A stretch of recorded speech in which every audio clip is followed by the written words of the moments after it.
can type. Whoa, whoa, whoa. Okay, so listen, everybody. We are about to go live. Yeah, okay. We're about to go live. Obviously, we're technically live. But if you're listening to this from the beginning, you'll be able to skip ahead by clicking the timestamp button in the comment section in the future. But for right now, if you're just showing up, make yourself comfortable, make yourself at home. Is that how we say it? And we'll go from there. All right. We cannot do direct revolution, but the only way to lay the foundation for it is to do what you are doing to move the underground. It's a theoretically correct title. Theory Underground exists to cultivate the conditions necessary for a working-class intellectual renaissance that goes beyond old political categories or other identitarian niches. At TU, autodidact workers with earbuds and professionals who see no future in existing institutions or movements are able to challenge their doxa and develop an understanding of the situation we are in. If you subscribe at theoryunderground.com, you'll get access to a package of courses, including my Intro to Fault Line Theory, which includes Intro to Nick Land and Intro to Slavoj Žižek. These courses are being woven with the 3 courses that take place on a month-to-month basis, spread out throughout the year of 2025. Those courses are 12 Core Concepts and the Fundamental Problems with the Situation Today with social theorist David McKerracher, 12 Essential Political Thinkers with political theorist Benjamin Studebaker, and The Philosophy of Nature with philosopher Nina Power. The way these all get woven together at a deeper and more meta level is through the ongoing research seminars led by David McKerracher, Benjamin Studebaker, and Michael Downs, where they engage with one another's work by sharing developments from their own perspectives, theory, and research. If you subscribe at higher levels and support our work, we'll support your development with bespoke teaching. Alone and unaided, we struggle to grasp our situation in its fullness and formulate a meaningful response. By working together and pooling our energies, we can do better. Join us at theoryunderground.com/subscribe. There'll be 2 kinds of people in 10 years. Those who said, I knew all along Theory Underground was going to make this huge difference. Those are the people that are like Nance, who were on the sidelines at one point and then said, nah, I'm going to get in. I'm going to roll up my sleeves and I'm going to go hard. And then there's another kind of person, a person who waits in the wings, collects receipts, and who will say in 10 years, oh yeah, I was there. I saw that happen. And then they'll gossip monger. Listen, if you want to get involved, get involved. But if you're going to sit there in the bleachers, well, here's some popcorn. I hope you have fun. We're live. What's up, everybody? We are live. Yo, yo, yo, yo, yo. What's up, folks? Oh, let me change the logo up above my head here. All right. What's up, folks? How's it going? Happy Valentine's Day. We're going to sit here and just kind of engage the live stream chat for a moment. So far, we've got Pavel saying sup. They're joining us from Moscow. Ooh, Moscow. So it's nighttime there. Sweet. How do you say hello in Russian? It's not "До свидания." That's goodbye.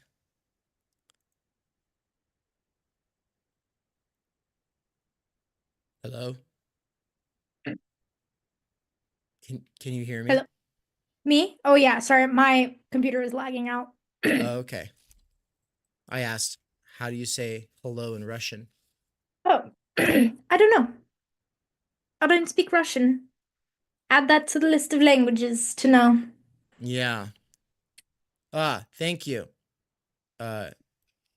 Privet is basically how to say it. Privet. What's up?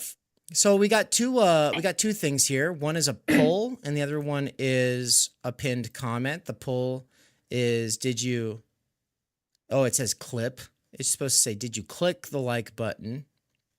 Don't clip the like button, click it. Like this kitty cat. He's gonna go, hey, no, no, no, no, no. He's gonna go click.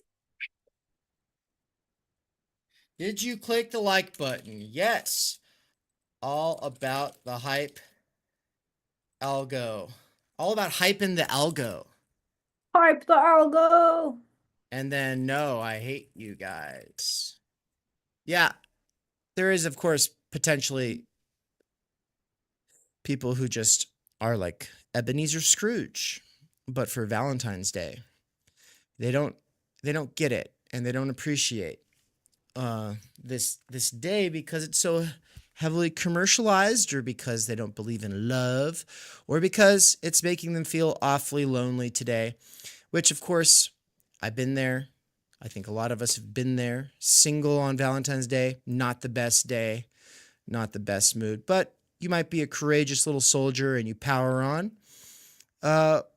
Or you are doing what Anne recommended to the students of my class, my Social 101 class yesterday, which is essentially good. You know, this is an opportunity to work on yourself and develop yourself, right? We're talking about self-cultivation and self-actualization. And I think, Anne, you said something like... Yeah, if you have actual, genuine solitude, if you create some in your life, as much as you can without having time energy or without society having time energy, solitude, genuine being with yourself, solicitude, genuine being with others, you're just going to meet other interesting people who are trying to self-actualize or trying to get better at a certain skill or, you know, practice a passion. That's how you're gonna meet cool people. Yeah, you can use dating apps, whatever, but like what you're rallying around is that like you're lonely and desperate. Right. And so you're gonna meet other lonely and desperate people, and then that can create a connection. I'm sure lots of people have partners off of that and they've hit it off great, but it's like you could also meet really cool people who are not lonely and desperate out in the world. So that's my advice and it's been my advice forever. Like not to toot my own horn. No, I was in a relationship in high school. And all my friends would ask me, Ann, I want to be in a relationship so bad. What do I do? And I'm like, stop looking. Stop focusing on it and just do what you love and then you'll connect with someone. So I always had a sense that like that's how you meet cool people. Um, friends, partners, mentors, whatever. Do stuff. Do stuff Yeah. for yourself. Do stuff for yourself. Do social things that you are interested in doing, and then hopefully you'll meet cool people. Maybe Yeah. you'll even meet the one. Ooh. Ooh. And with that, yes, everybody, happy Valentine's Day. Great to have you here. Nicolaj, Ruiz, great to see you all. There's more I want to say on that, but let's hit the record button and get it off and going. So, 3, 2. Wait. Oh, why is it doing this? Womp womp. This whole backing up on an external, that shouldn't cause it to lag out the way that it does. It shouldn't happen that way. All right, now let me try again. Hello, this is Anne Snellgrove McKerracher. And I'm David McKerracher. You're listening to What's Right. Today we're going to be talking about love and MeToo, right? So, I mean, that's kind of sensational, but it's true. We wanted to talk about what's been going on with Blake Lively and Justin Baldoni. But before we get into the sensational drama side of things, let's just acknowledge that it's Valentine's Day. We just clicked record, though we've been streaming for a little bit. And what we were saying before we started the stream, or before we started the recording side, was just simply Anne's advice to people who are looking for love. And the short version was, stop looking. Focus on genuine time with yourself, genuine time with other people, do interesting things, become a more interesting person, love will find you. Is that right? Is that Basically, yeah. don't be desperate Don't and be you'll meet desperate. cool people. Yeah. It's something I said in the piece that I published today on Substack, where I quoted you in your Yeah. wise words from yesterday in class. Yeah, people say just be yourself and act confident.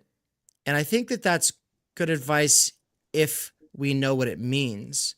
But a lot of people don't know what that means because they think just being themselves means just being their lonely, awkward selves and then faking confidence or trying to project some kind of confidence on the basis of that sort of default, that default level. But my point, and I think what you're getting at with this make yourself interesting thing is, yeah, be yourself, but you've got to become something more.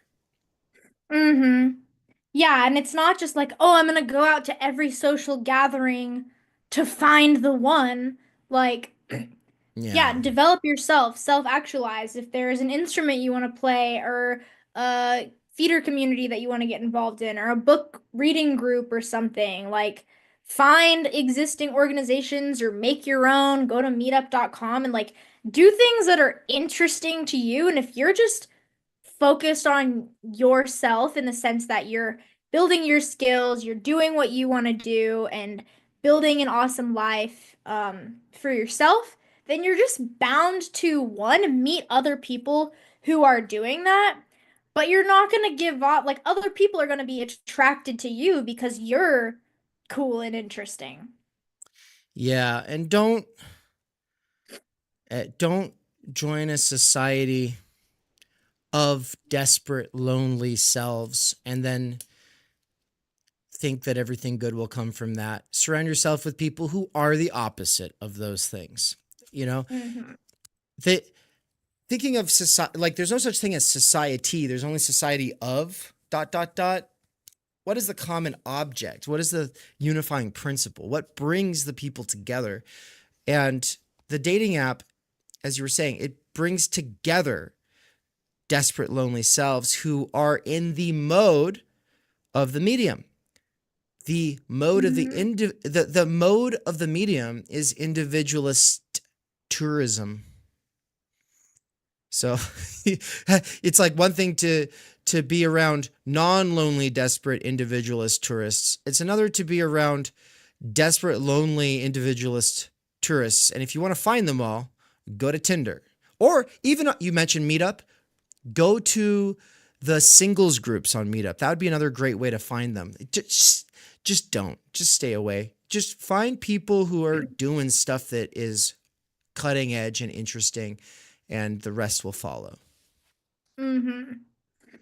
Yeah, I mean, I was telling Dave's class, maybe we can tell everyone, like, kind of that's basically how Dave and I met. I wasn't seeking a relationship, and neither was Dave. But we were both Boise State college students at the time, and I'm the type of person who I like to look at all the signs everywhere I go. I'm like, what's going on? What events are there? What, like, I love to read the signs. I'm a manual instruction reader. I don't read the terms and conditions of things. And if that means that one day I'm gonna get turned into the human centipede, like that one episode of South Park, that's on me. That's on all of us. But like, I'm out in the world and I'm observing and I'm taking in information and like, and so I read signs. So I'm on campus and I see this sign. I just kept seeing it in different places around campus. And it was just a white piece of paper with black text. There's no pictures, there was no images, and so it kind of stood out in that way. But it was like, are you interested in social justice? Do you care about social justice? Are you interested in performance art? Want to help organize an event? And then the last bullet point was like, do you looking for a graphic designer? And then that line was crossed out because the gag was like, we're really good at graphic design, even though the poster was just like Terrible. like white with black text on it. And so it's like, does this sound like you? Text this number. There was no club information. And I was just like, I guess assuming that it was gonna be a professor or something on campus, but I was like, shoot, all of those things are exactly what I'm interested in. So I texted the number, thinking I was gonna be maybe meeting up with like a professor who was in charge of an organization who was trying to put on an event.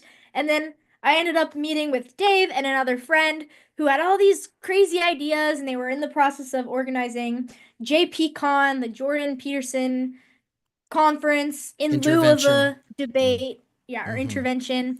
Um, and from there, I was down for the cause. I found it really interesting. I wanted to be part of it. And so I showed up. I showed up to all the events and the reading groups, and I helped Dave and got really involved in organizing this conference. And then just by the two of us, like being active together and working together, a kind of energy started to emerge, and I think a chemistry started to emerge, and then we went, "Oh, wait, you're awesome and really cute."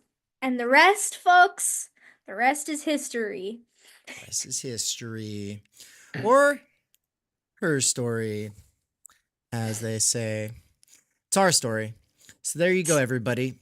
Now you know a little bit. Yeah, basically, I've never had trouble meeting people because I've always organized and I've always been involved in like 6 to 15 societies, never just one, never one niche, always a lot of niches. And of course, a lot of people prefer to stay in their little bubbles of comfort and consumerism, and that can be a detrimental sort of thing. You know, you got to get out. But for me, I will admit, my drive puts me in uncomfortable situations. I just go and I socialize where I don't belong sometimes. Not everybody feels that compulsion. And so I understand that this advice that is easy for me to take is not exactly up everybody's alley, but you can at least get involved. Get involved with things. Find people, you know. If you are super involved with some community, but there's not really, I don't know, like just think about it. Are they individualist tourists or are they making things happen? Like that's really what it comes down to for us. But I feel like that advice is also a good, what's the word I'm looking for?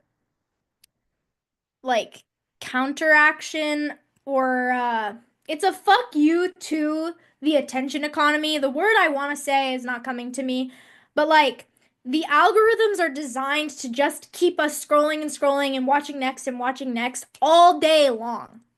And we're all gonna do it a little bit here and there, but like building into your week, no, on this night I go to the local philosophy group and I do this, and then I come to Theory Underground stuff. Like by planning that stuff into your week, and things that you're going to either physically or I guess virtually, where you're talking to people outside of just seeing little 10-second clips of them, is like a good way to counter, I think, some of the negative effects of being on our phones all the time, to get some solicitude, because we can't have solicitude with other people when we're on our phones or the other person's distracted on our phone. I mean, Sherry Turkle, who Dave and I kind of get this idea of solitude and solicitude um, from, and Dave's obviously theorized with it more. But she says like you can't even have a real conversation with someone if phones are sitting on the table, because just the presence of the phone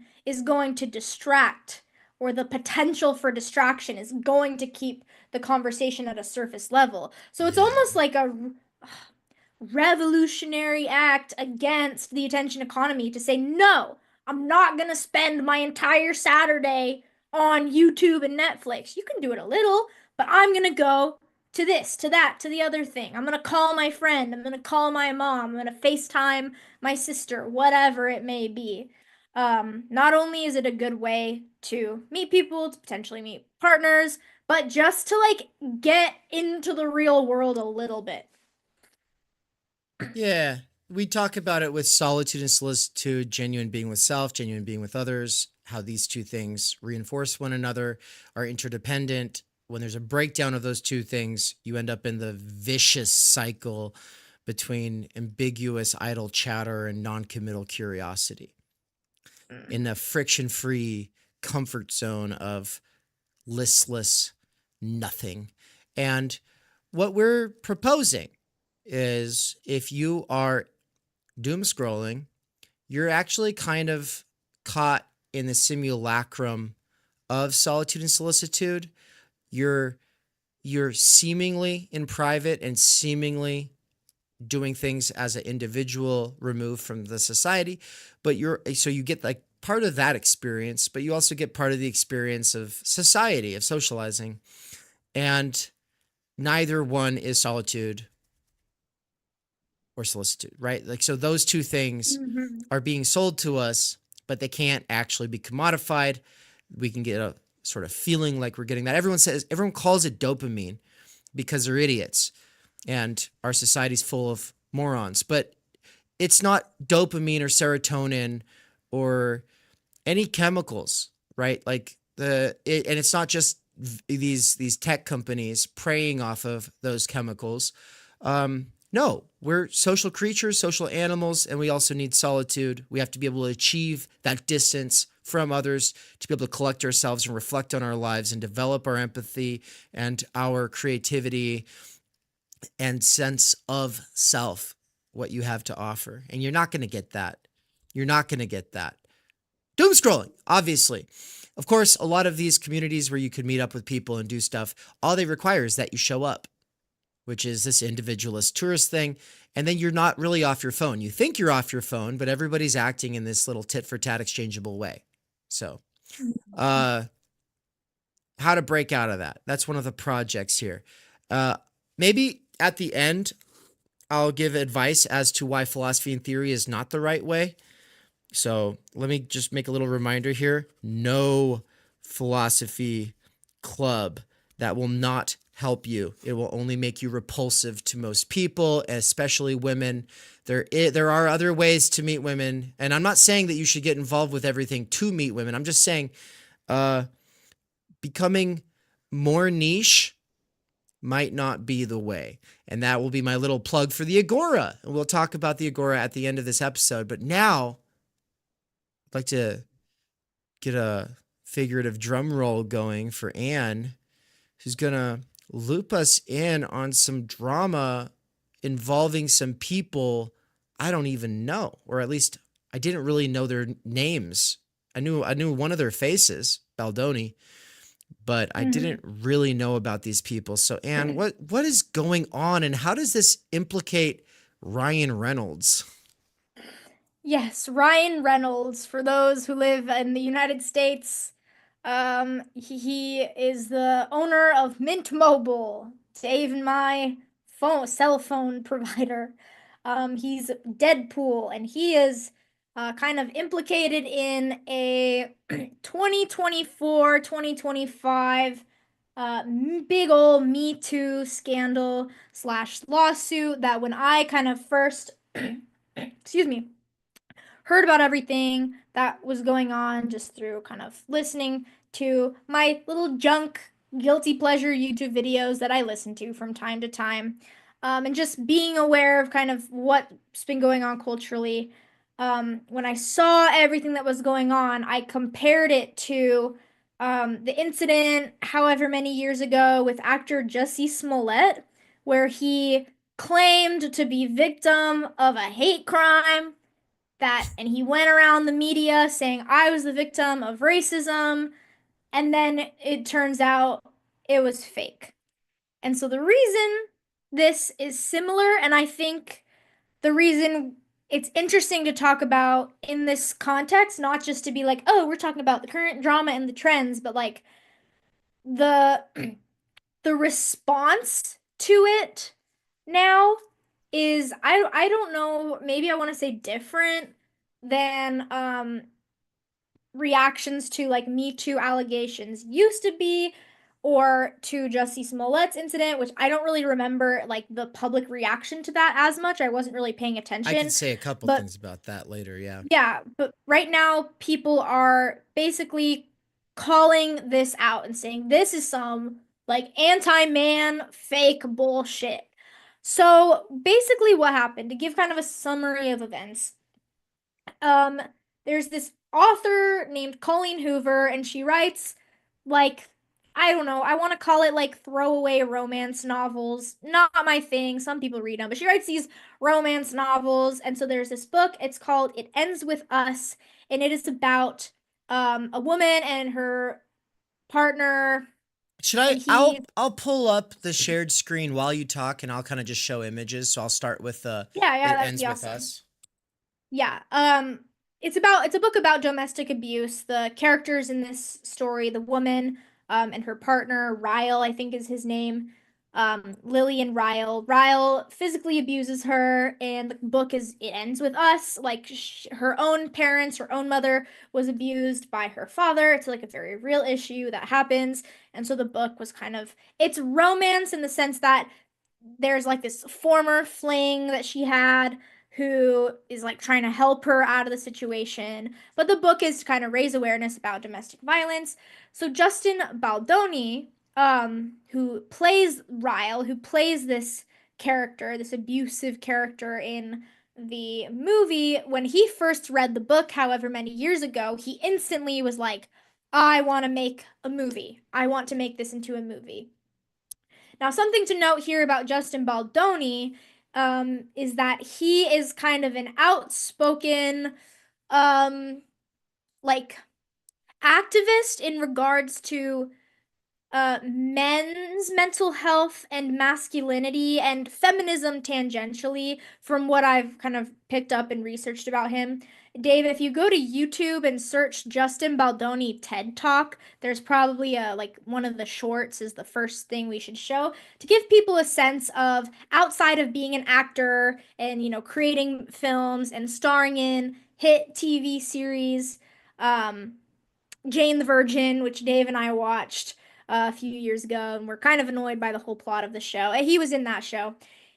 Dude, I'll write a book about that eventually. Yeah, that show. Yeah, but it's just a fun, corny kid show. But in reality, there's like a whole thing going on there. We'll talk about it later.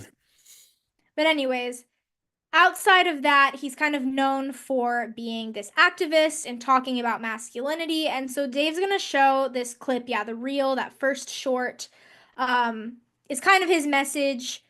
He's been on this for a long time. He like at least very like outwardly presents himself as a pretty harmless liberal guy who wants men to like be man enough to be vulnerable and care about the women in their lives. It's a harmless mission. Go ahead. I think that everything you're saying is very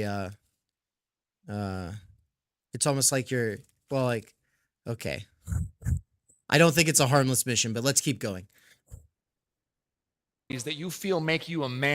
Let's restart I it. challenge you to see if you can use the same qualities that you feel make you a man to go deeper into yourself, your strength, your bravery, your toughness. Can we redefine what those mean and use them to explore our hearts?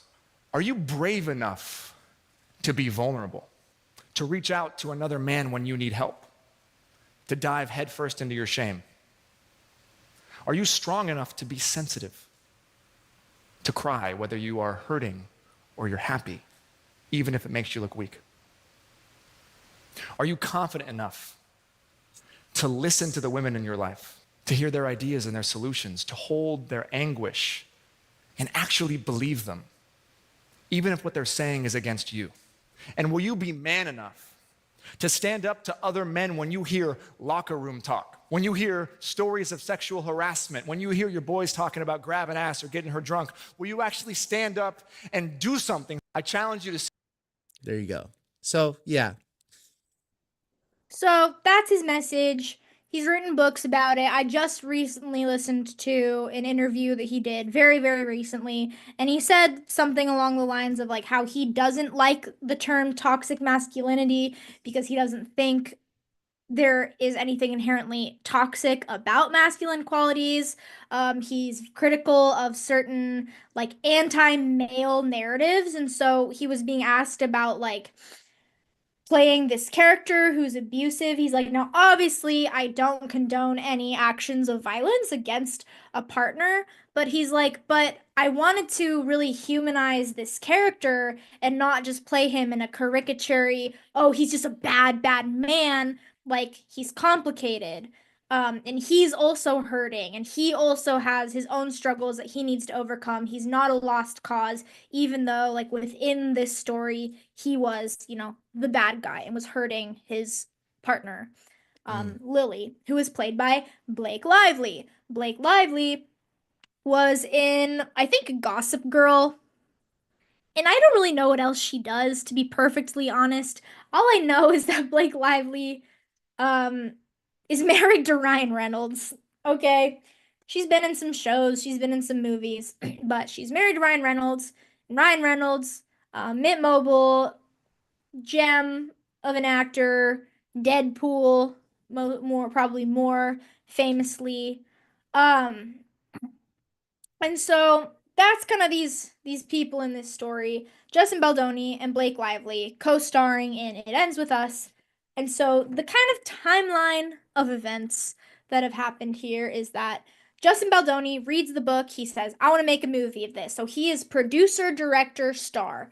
Blake Lively is cast as his co-star, playing Lily, the victim of the abuse. And from what I've like heard about the kind of production process, is that it very quickly became a power struggle on Blake Lively's behalf. She really kind of weaseled her way into having more control over her costumes, which everyone on the internet, and I just watched this great breakdown of like why costumes are important in film and theater and why there's a lot of thought that goes behind it. And Blake Lively just put on these like really weird um outfits for her character that were like distracting and chunky and overbearing. Anyways, she wanted control over costumes. She kind of weaseled her way into producer role. She and Ryan Reynolds, without Justin Baldoni's knowledge,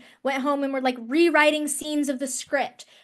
She was trying for whatever reason to like take charge of this role, even though it was Justin Baldoni's movie, or not just take charge of the role, but like kind of weasel her way into a position of decision making and control within the process of the filmmaking. And so rumors were coming out that there was like disputes between Justin Baldoni and Blake Lively. They were never really seen together doing press when the movie was coming out during kind of the like red carpet events. They were never seen together.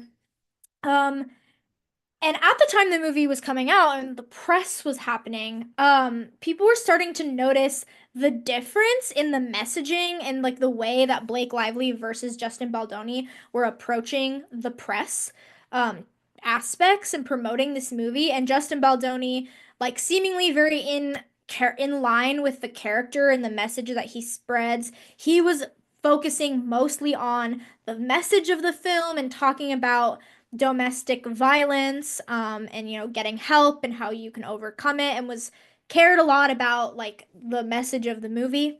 Whereas Blake Lively, people were finding her press to be a little bit more, people were calling it like tone deaf, in the sense that this movie about like domestic violence, she's going, hey girls, put on your florals, grab your girlfriends, and have a great night at the movies, and was like never talking about the themes of this movie. When she was in an interview and an interviewer asked her like, what would you, or the interviewer said, there's probably a lot of fans that want to reach out to you because this message really hits home with them. What's the best way for them to do that? Like to talk to you, to bring it up? And she goes, oh, like, do you want my address? Like, do you want my phone number? Like, I don't know, like, just so weirdly weird. Weird. And so that's kind of how they were coming off. And so people were, again, speculations on the internet. Well, all of a sudden, Blake Lively and her team drops a lawsuit against Justin Baldoni, filing for claims of sexual harassment and retaliation. Um, Basically, some of those claims like were including that he forced her to look at naked pictures of his wife while she was giving birth and didn't have an intimacy coordinator on set. And I'm trying to remember. I'll have you pull up actually in a little bit once I get through the story here. So she's like making these claims that, oh, that's serious. Oh, bad workplace practices. And I think it was the New York Times or the New York Post that first released this to the public. And they were screenshots of text messages and blah, blah, blah. And so there was this moment where everyone's going, oh, that's why they were never seen together. Oh, fuck Justin Baldoni. He's a bad guy. Well, a little bit later, I think this lawsuit came out November or December. Oh, actually, I don't want to make any claims. It came out. Justin Baldoni, silent. Silent. He hired a lawyer who was the same lawyer who worked for Johnny Depp during the Johnny Depp and Amber Heard whatever legal struggle. And this lawyer comes out and Justin Baldoni sues the New York Times or the New York Post, whichever one came out with this initial lawsuit from Blake Lively for defamation and like false information, and then is suing Blake Lively and Ryan Reynolds, I believe, for like $400 million again for defamation, libel, blah, blah, blah. And the evidence that Justin Baldoni and his lawyer have is like, I think what for me made me and everyone else on the internet go, oh my God, this is Jussie Smollett all over again. Every fucking thing that Blake Lively has said is wrong, doctored, taken out of context, blah, blah, blah. So, first of all, and Dave, this is where you can go to, let's see, go to the website if you would, please. thelawsuitinfo.com.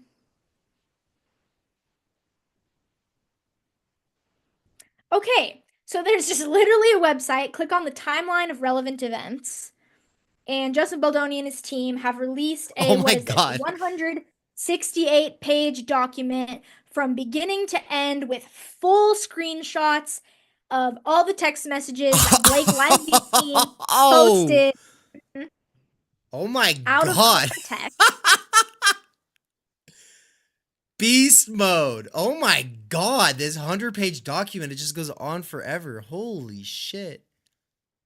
So, like, an example here of one of the ways that Blake Lively and her team,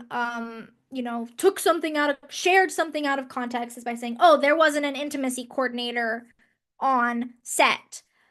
Justin Baldoni had an intimacy coordinator, was very adamant about having an intimacy coordinator, and there's evidence of that in here. And so texted Blake Lively being like, hey, here's our intimacy coordinator. I love her. I've worked with her before. And for those who like aren't in the entertainment world, intimacy coordinators are basically there to help choreograph like sex or kissing scenes so that it's not entirely on the actors. And so mainly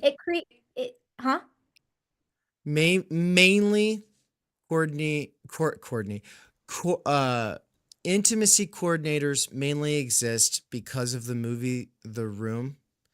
Tommy Wiseau's awkward sex scenes were so bad. All of Hollywood got so traumatized that this entire new HR position had to be created. So, yeah.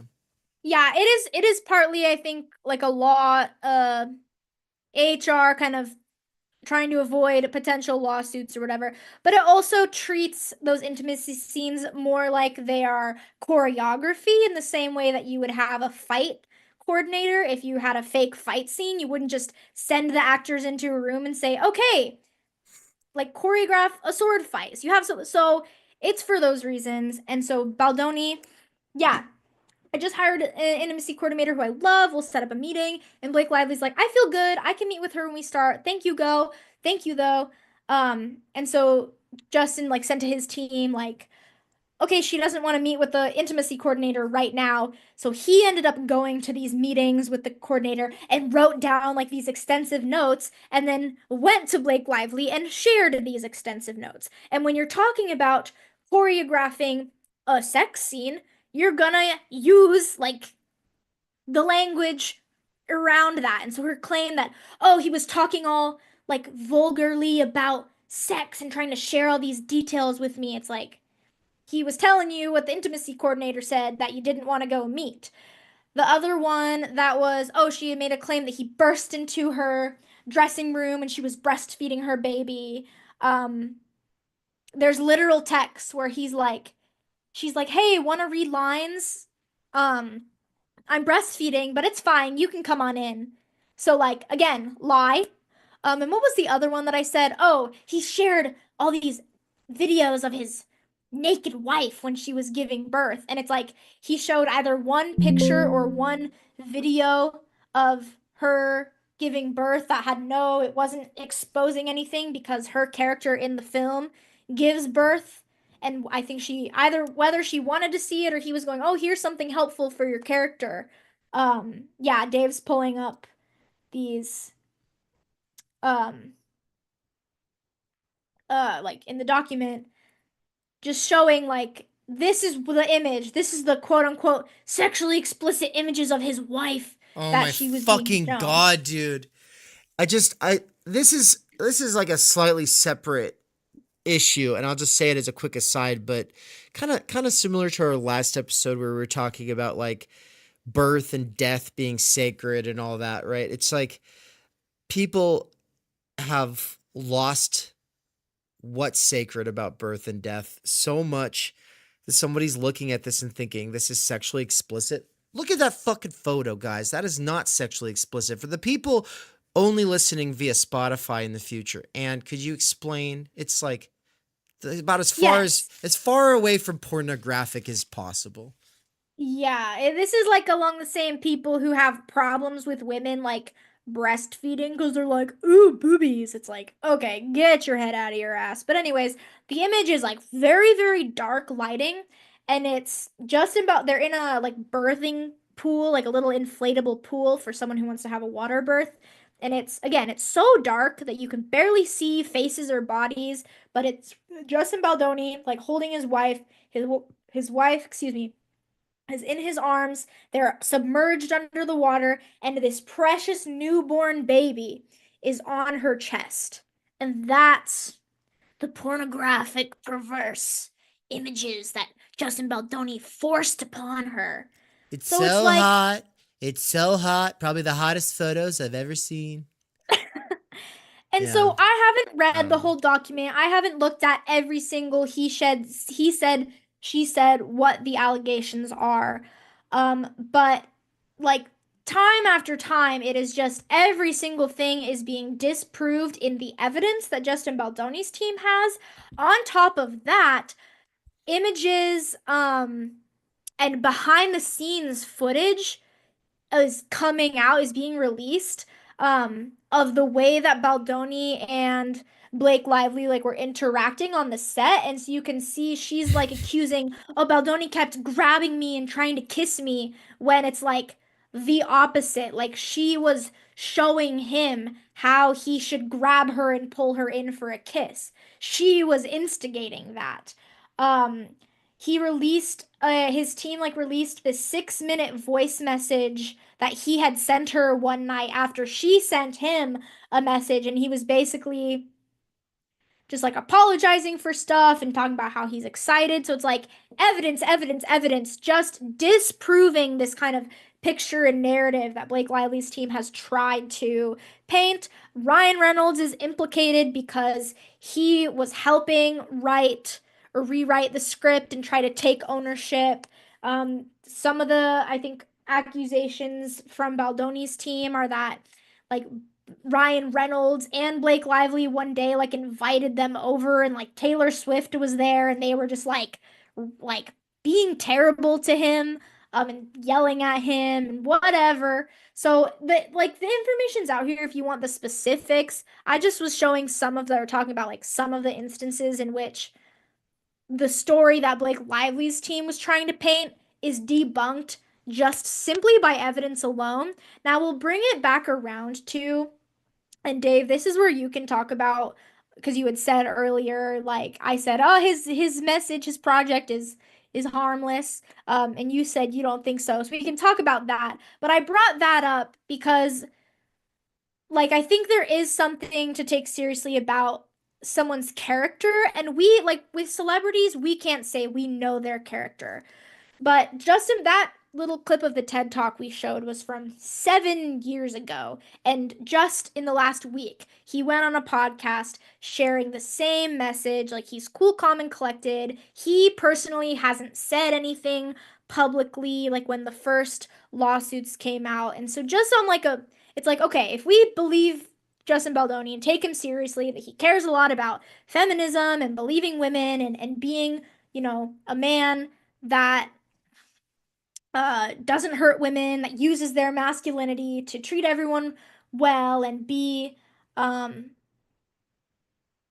and whatever. Like, that's the character that he's shown to the public, and that's the books that he's written and the podcasts and the TED Talks that he's given. So it seemed like so out of character to all of a sudden be like, oh, well, actually, he was sexually harassing people on the set and was a piece of shit to the women on the set. And it's like, okay, well, turns out most of that isn't true. And so maybe the character and the issues that he says that he cares about publicly are what he actually believes, and he acts according to that. And so, Dave, I'll turn it over to you to hear some of your thoughts, and we can talk about maybe a little bit broader, like culturally, what the implications of this are, and why would Blake Lively do this? Why I'm just baffled at, like, why do you think you could get away with this? So tone deaf, so unaware of like the way that she was coming off in not only this press tour, but then people were showing like videos of her doing press and interviews from movies in the past, and it's kind of the same vibe where she's giving like kind of mean girl energy and is rude to the interviewer, and is just off-putting, whereas Justin Baldoni, again, what he's shown to the public has just been like a nice kind of harmless guy.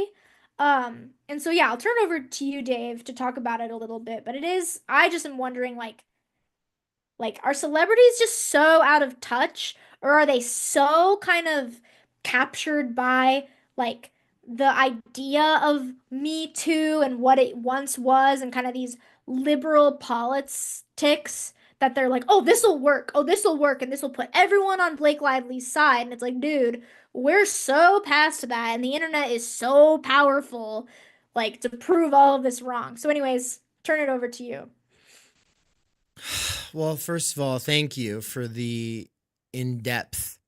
I know that wasn't as in-depth as obviously we could go with 100 pages, but it's in-depth enough for people like me who are obviously uninterested in getting to the bottom of it. I'm not going to read People magazine. I'm not going to watch all of the sort of drama content. I do watch drama content, so I have my guilty pleasures. They just haven't taken me down this rabbit hole, and I love when you bring them to me, like on a plate, like a cat that just caught a mouse and is like, yo, check what I found. And it's cool to do something with it, to turn it into a bigger conversation that relates to the work that we do, because otherwise it's just some shit you saw online that you're gossiping about, but we can turn it into our own thing, and I like that. So that's first.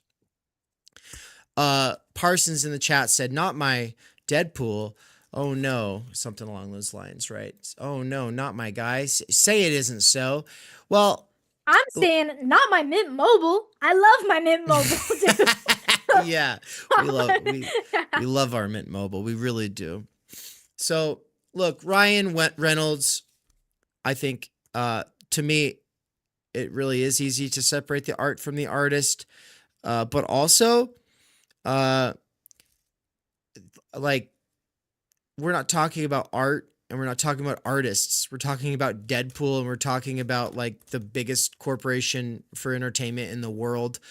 and we're talking about a guy whose whole thing is being ironic and funny. It's like, cool that you're ironic and funny. What does that have to do? Oh, and an asshole, an ironic, funny asshole.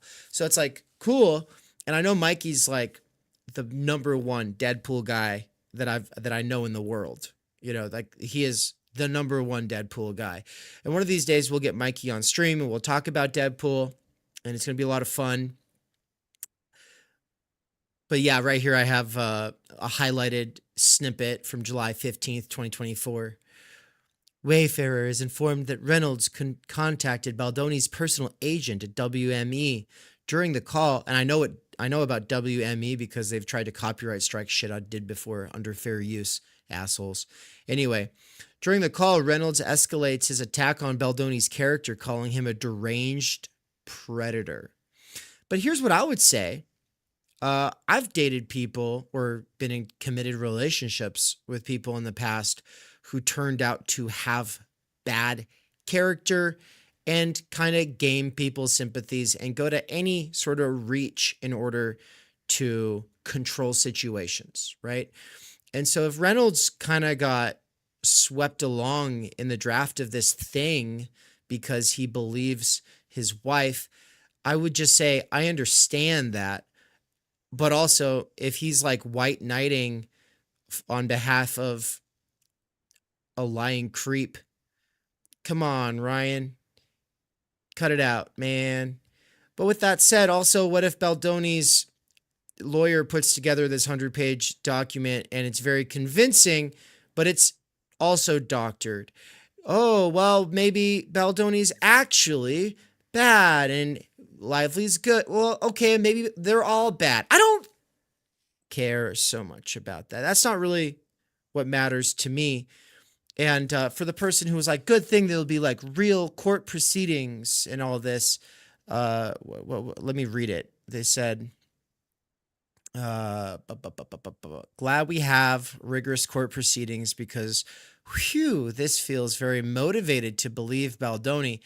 Yeah, JP, I am motivated to believe that the person who's being accused in the court of public opinion prior to any real court proceedings is probably innocent, because I do tend to say innocent until proven guilty, because I do think that that's a special sort of invention of modernity and it's something to be defended.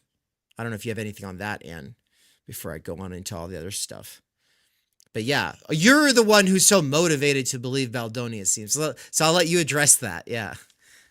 I think partly I just have zero tolerance for the kind of lying, conniving under the name of MeToo or under the name of feminism.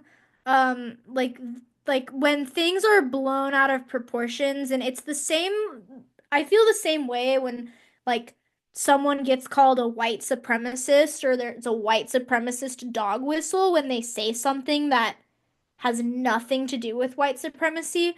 Like, I take it seriously not only because it's not truthful and it's unfair to the other person and it does not give them the benefit of the doubt, assumes the worst, but there is also still this like liberal kind of identity within me that does care about I don't know, I don't want to say social justice, but like that does care about other people and cares about racism when it happens and cares about women being victims of violence or harassment or whatever. And so to use like a public platform to try to like use this mission that started with good intentions, me too, like sharing your story, like I think the statistic that says that like 1 in 3 women have experienced something along those lines or knows someone who has, it's like just in my own life, knowing the people I know, it's like that rings very true. So like I take that seriously just like as a woman. And so to see someone potentially weaponizing it, I just instantly want to go, fuck you. This guy, for all intents and purposes and what I've seen, seems like he didn't do a lot of the stuff that Blake Lively said, and so I want to defend that person in the name of truth and justice, and I also Mm, want to defend the the honor and the seriousness of people who have actually dealt with this stuff and be like, well, mm. this guy ain't it. Like, we need to have better examples of what is and is not violence, white supremacy, racism, so that we can call it when it happens and take it very seriously when it happens, and then treat everyone like they're a good person the rest of the time and not go about the world being like, oh, this guy who talks about uh are you man enough to be vulnerable? Is he actually a piece of shit? It's like, why are we going about the world assuming that every man is a violent piece of shit, or that every conservative is a racist white supremacist? It's like that I have such a problem with, because it's very unfair to other human beings. And so again, I don't actually know the truth here. I didn't read every single thing. There could have been things that actually happened that Baldoni's team is doctoring, but I think the fact that even there's one instance of the, oh, it got disproven by Baldoni's evidence, is enough to go, okay, well, Blake Lively's a piece of shit. If something bad actually happened, just say that. You don't have Yeah. to go here and go, oh, he's showing me pornographic images of his wife. Yeah. What the fuck are you talking about? Yeah, this is like the mean girl who navigated a schooling system and then into Hollywood in such a way as to just like think that you can go and like say whatever you want to the teacher and that they'll penalize the person just because you're a woman and the person you're saying it about is a guy, and like talking to the cameras is like talking to the teacher. Like this, like Blake Lively comes off in your account all affordances made here to the fact that I could be wrong or whatever, but it comes off like very hall monitory, like I'm gonna blow something out of proportion. And it's like, look, if you don't want to see a picture of like somebody with his newborn baby and post birth wife, even though there's no nipples, there's no nothing, it's like, okay, that's to me alone enough of a reason to just be, I don't like you. Like, I wouldn't want to associate with you if you're the kind of person who's like, oh, this person did this. It's just like, deal with it. Like, what the fuck is your problem? Like, that would be my sort of reaction, but that's not really where I want to go with it. There's two separate things I want to focus on. One is the sort of political PMC hashtag #MeToo question. Like, this seems like rich people problems, this kind of cancellation, this sort of celebrity gawker culture bullshit is like, it comes off like rich people problems, I think, for a lot of people who've never been, who's never had to deal with it, right? But if you've had people fucking lie about you, then yeah, it's going to hit close to home. And if you're a very interesting person, if you have 3 ounces or more of charisma and you actually do stuff in the world, chances are there's going to be some individualist, tourist type, hall monitor, borderline personality disorder freaks who actually try to frame you as something you're not. And so, yeah, it's not just poor people problems. You know what's a real poor person problem? You can't afford a lawyer who can compile a document like this to defend you, and you actually have no protections by the law. It's just the court of public opinion. It's just the whisper campaigns. It's just you either have to fight it out in public or just walk away and be the bigger man. And if you have to walk away and be the bigger man, guess what? There's a bunch of people who are like, oh, see, the silence proves that it's true. And it's just like, yeah, you're screwed if you do and you're screwed if you don't. Because if you try to defend yourself, then everyone's going to say, oh, see, this is bad because you're stirring the pot and now you're like taking a mentally ill person and putting them in the spotlight, and now they get this negativity. And it's like, yeah, well, it turns out the people who often lead these charges are mentally ill. There's really no way that you can address it because you can't afford a lawyer. You can't afford the defense. And so rich people problems, when people say like Amber Heard versus Johnny Depp, I almost said Jack Sparrow. When people think of that whole thing as just a rich people's spectacle, what you're missing is the reason so many men and women across the country cared so strongly about it is because they know the small version of it that has happened to working class people. And of course, a culture of hostility and paranoia and slander, libel, defamation of all stripes.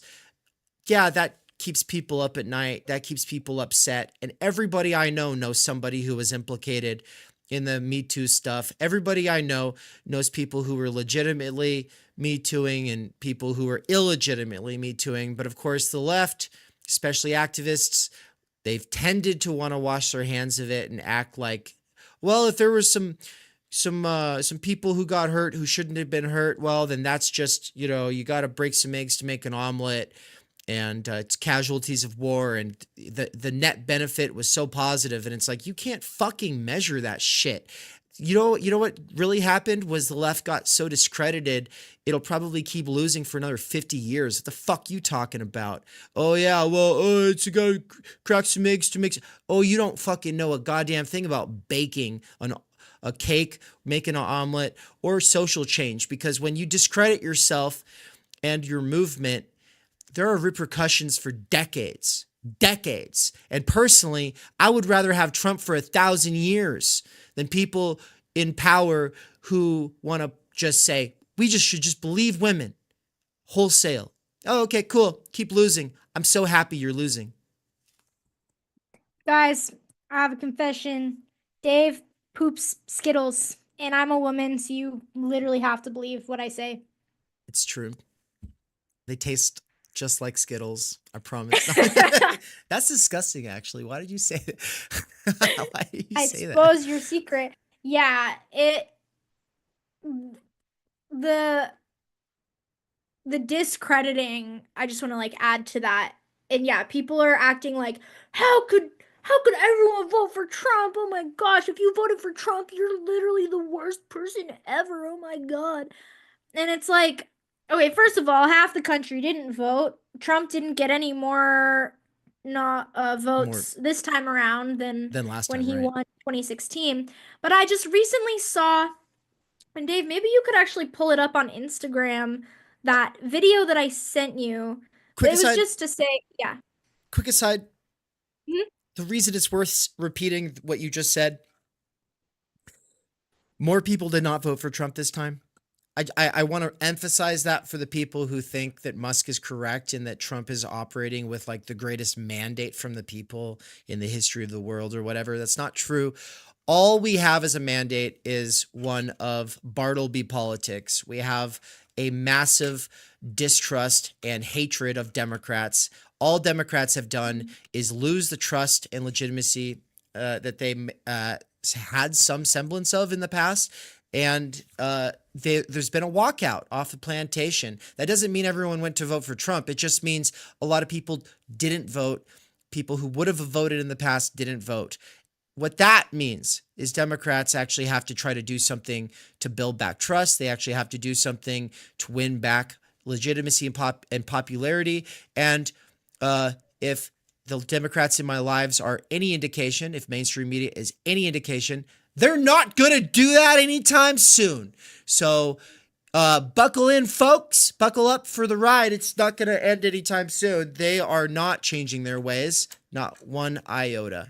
But I do want to point out this case is going to be signal boosted. This case is going to be well loved because Democrats do want very small, minor adjustments, and they don't want to change anything for real, but being able to say, yes, Me Too went too far in some cases. Just look at Blake Lively versus Justin Baldoni.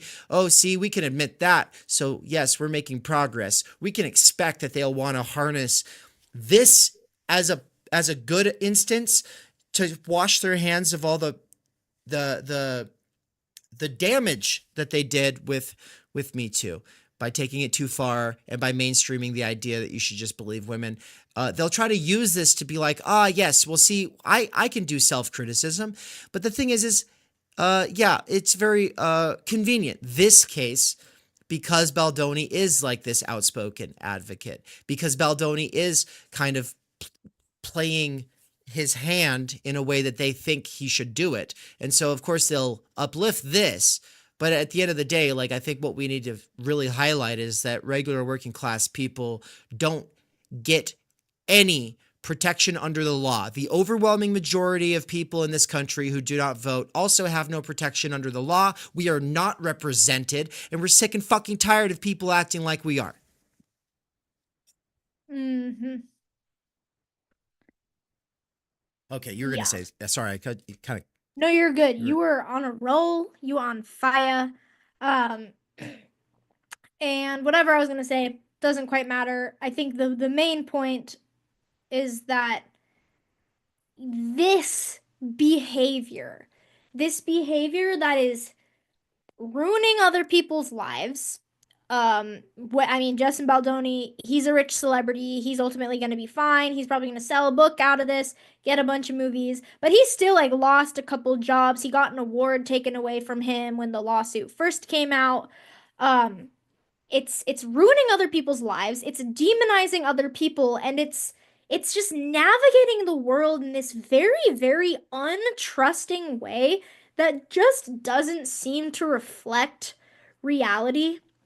And so when that like trend was going around social media in the last few months, that was like asking women, would you rather be stuck in the woods alone with a man or a bear? And people were going, oh, a bear, like because men are wholesale bad.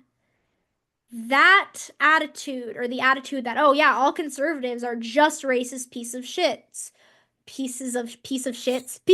shit. And like I had to unfriend someone on Facebook today for their politics. No, it's because it's absolutely vile. The things coming out of these good, virtuous liberals' mouths. She was like, I hope that every single one of you who voted for Donald Trump loses your health care coverage and suffers from this. And it's just like, Jesus Christ. Like, how about you just go fucking kill them and send them off to the gulag yourself? You seem so eager to.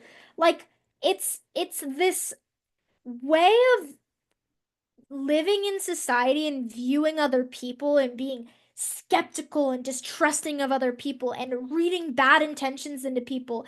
But even if someone did do harm and did hurt you, it's just like, fucking move on.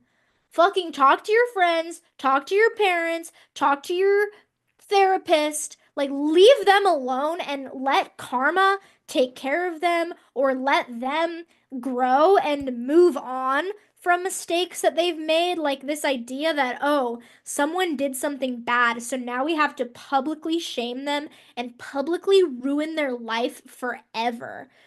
Now, if there's like a serial killer out on the loose, like, sure, or something like Harvey Weinstein, or when it's an instance where it's happening very often, like there's instances where like a public awareness, especially when it comes to celebrity, is not the worst, but just like, look at how bad he is. We have to make it known publicly. It's like, why does it have to be public? The medium has like captured people in such a way that every single thing needs to be public. People's mistakes need to be public. Like, just this public shaming of other people is not a world that I want to live in. And I think that's not a world that most people want to live in. And so the Democratic Party, unfortunately, has represented and uplifted the type of people who are okay with public shaming and just being like so horrible and so uncharitable to other people. And because that's what the Democratic Party represents, people were more willing to vote for Trump or not vote for the Democratic Party because fuck that. Because fuck that type of politics. I don't want to live in a world where, like, people on Facebook are going, if you voted for Trump, you're a literal terrible piece of shit human being. I hope you die and suffer. That's not okay. I would have ground my children if they were saying that about other people. I don't want to be around people who are like exuding that kind of negative talk about other people who are just trying to get by with their lives. And so that's just what I want to add to that. And I think I was alluding to like a video that I had sent Dave recently, and yeah, it looks like maybe you're pulling it up. No, 100 comments.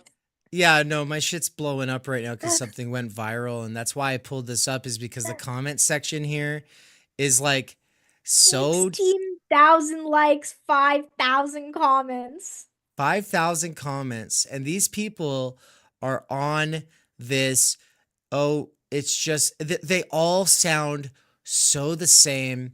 They all sound so scripted, and they're all calling MAGA people the dumb half of the country, but they themselves are also scripted and dumb. It's like, guys, like, I'm not saying that MAGA people are I'm not saying that a person identifying as MAGA is a good indicator of their education level or their propensity to lifelong learning. I'm also saying, though, on the other hand, look, guys, a person being anti-MAGA is an indicator that they are probably also a reactive, dumb-brained person, right? So I'm just saying, like, the shock troops of the left and right in this country are not, well, they're not to be trusted. They're, as a reliable source for either information or for genuine or critical thinking, much less dialogue. And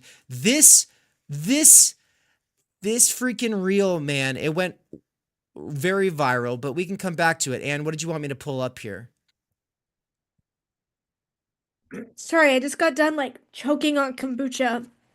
It was something I sent you in a jeez Louise. Anna's dying. I'm fine. I sent you a DM in the last week or so of someone on, I think he was maybe on an episode of Bill Maher talking about why Trump won. Do you remember that? Let me pull it up here. Okay. On you're saying this is on Instagram? Yeah, I think I DM'd it to you, like a reel. Okay. It's all like jujitsu related and cats. I'm definitely not seeing it. Here, I bet I can find it right now. Cool. And I started a poll that says, do you know anyone who is not famous who got unjustly MeToo'd? My buddy in the Bay Area, California, he did. I know a couple of these online creators in the left tube space from back in the day who were. And then, of course, like the left tube stuff went crazy. Remember Dr. Bones and Angie Speaks and all that? Like, Dr. Bones was part of the Guillotine podcast. And then he was like an anarchist creator. I had nothing to do with those people, but he was chased off the internet basically because, oh no, he had sex with a Patreon supporter, and that's a unequal power relationship. Just absolutely ridiculous. So stupid. So stupid. Well, oh, okay. So rock stars can't have sex with fans now. Like that's essentially what the left is saying, which is like, cool guys, cool. Glad to know. Glad nobody wants to live in your reality.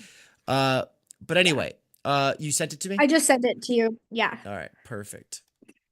Okay. And we got it. Here we go. Oh yeah, this one. Let's refresh it. Oh, come on. It mutes it automatically. On 34 felony counts. Let's try again. The man was impeached twice. He was convicted on 34 felony counts. And the American people still said, he's closer to normal than what we see. Exactly. Left. That's what they're saying. He's closer to normal. Why? Because something that pertains when you talk about the transgender community, for example, and you're talking about issues that pertain to less than 1% of the population, the Democratic Party came across as if that was a priority more so than the other issues. And so he comes into office. Now you're talking about childbirth, citizenship, and what have you. He knows that's not going to pass the mustard, but he knows that he made that promise. So when he shows up week 1 on Capitol Hill and he says, this is what we're going to do through an executive order, even though it's going to be shot down through the courts and what have you, he's saying, I kept my promise. A lot of other things that he's going to point to that he's going to try to do, I kept my promise. Then you turn around and you look at the left and you say, what promises did you keep? Now, you might know the answer to that. I'm certainly not questioning your knowledge about that at all. What I'm saying is what resonated with the voter. What voter out there can look at the Democratic Party at this moment in time and say, there's a voice for us, somebody that speaks for us, that goes up on Capitol Hill and fights the fights that we want them fighting on our behalf. They didn't do that. And that's why their behinds are home, and that man is back into the White House, and they want to sit up there and talk. You look at the networks right now, they're talking about him. Look at it. This is the latest. Look at him. Here he goes again. Well, you know what here he goes again means? He's doing what he said he was going to do. He promised you he was going to do these things, and he walked into office week 1, and that's exactly what he's doing. And he's saying, y'all do something about it. And when you try to do something about it, he's going to say, look at them now. Now they're concerned about these issues. Were they talking about that during the campaign? Hell no. That's really it. The man. Yeah.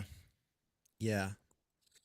Yeah. Yeah. I guess my only concern with the whole narrative around that is that Trump is being proposed as like some kind of like genuine representative, and that brings us back to the idea that the American people chose him. No, the overwhelming majority of Americans didn't vote, and we can never stress that enough, because what we are in the midst of is a crisis of legitimacy, and we can't let Democrats and Republicans and these enlightened centrists like Mar lose the plot or deceive us, right? So I think that the point though is like everything that guy just said.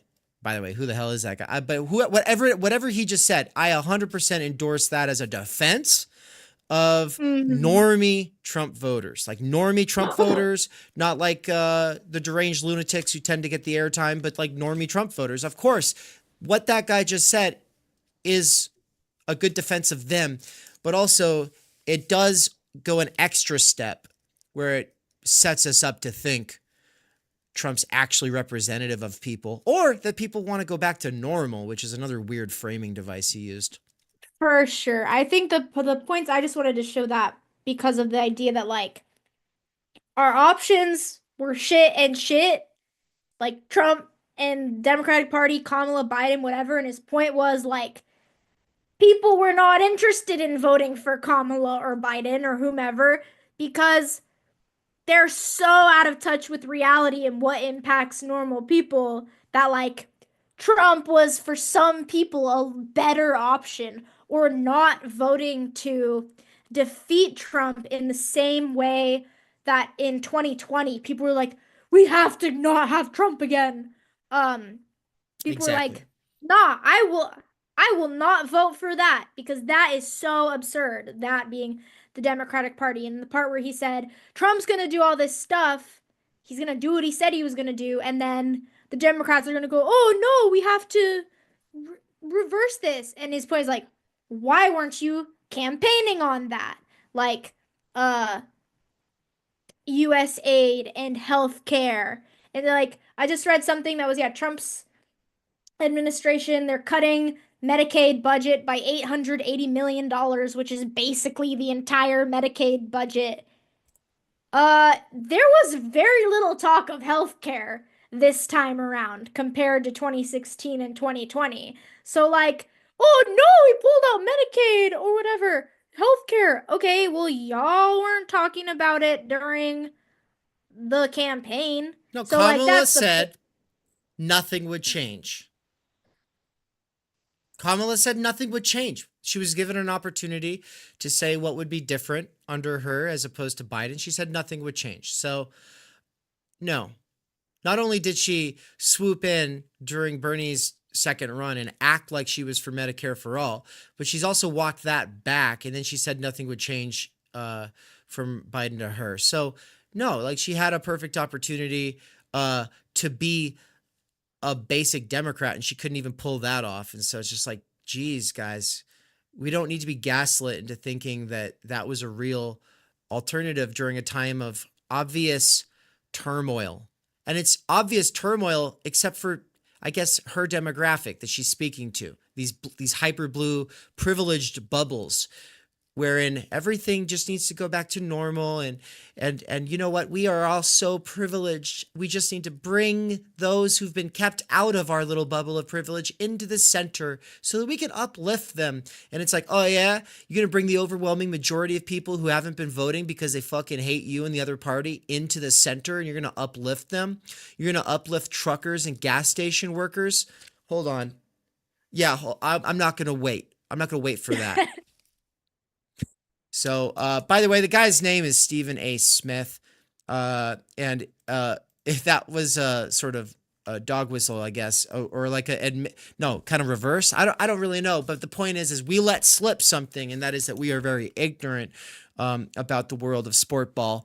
Thanks, Sid Nanda, for letting me know who that was. Stephen A. Smith is a big-time American TV personality, obviously active in the world of sport ball, but also a homie of the one and only Bill Maher. And look, guys, I know a lot of you, especially the ones who like to hate normie things and media celebrities and whatnot, have an issue with Bill Maher. But one of my lifelong goals is to get Michael Downs onto Bill Maher. And so don't go around talking a bunch of crap, okay? We like Bill Maher. We just want him to talk to Mikey. So shut up, everybody. Don't ruin the plan. We've got long-term strategies in the makings here. Yeah. And then finally, like, I have that reel that's very popular, and then we can bring it back and close out once we kind of touch on a couple of the final points. But yeah, what did you want to bring in on that, Ian? Oh, I think I just wanted to bring us back. Excuse me. Well, this reel relates. This reel relates because we're talking about people just hating on MAGA. And look, I don't care. Like, if you want to use MAGA as the new word for retard, I don't give a shit. Like, go for it. I'm not saying that that's. Look, my parents are MAGA. They like to say libtards. Anne's parents are liberals who hate on MAGA. It's okay. Normies can norm. You can all do whatever you like. We're not saying you're wrong. There's definitely problems that you see. The issue is with this kind of thought and movement terminating cliche bullshit where you're really just scapegoating a sort of media construct. Okay. And that's why this reel went viral. And so I'll first of all play it, and then we can look at some of the 5,000 comments. But really quick, look at Luke's little image of the Agora here. Isn't that sick? I did not mean to open DMs. That could have been bad. But anyway, where was it? It was like in the TU foyer yesterday. Who was it? Ian came in here and said that he loves Bryce. No, he said Bryce Mitchell is my boy. Now, of course, he's joking around. But Bryce Mitchell is like, I think, this MMA guy who comes off like a real sort of Terrence Howard kind of character. Let's show you what I mean. Come on, why does it do this auto mute? Yeah, the automatic mute.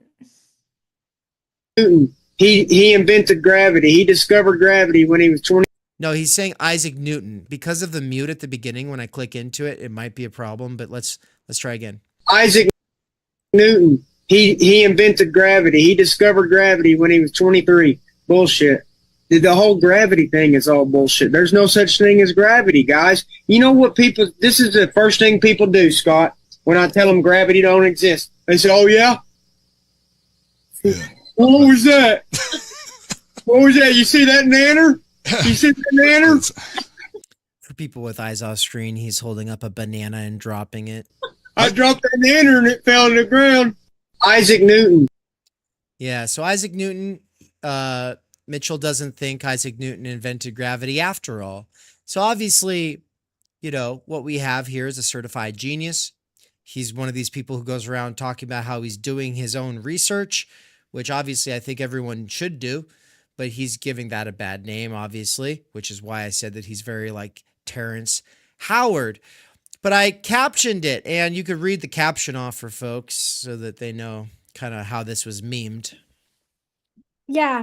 The caption is Dave saying the US is the most anti-intellectual country in the world, and Todd McGowan saying, I don't know about that.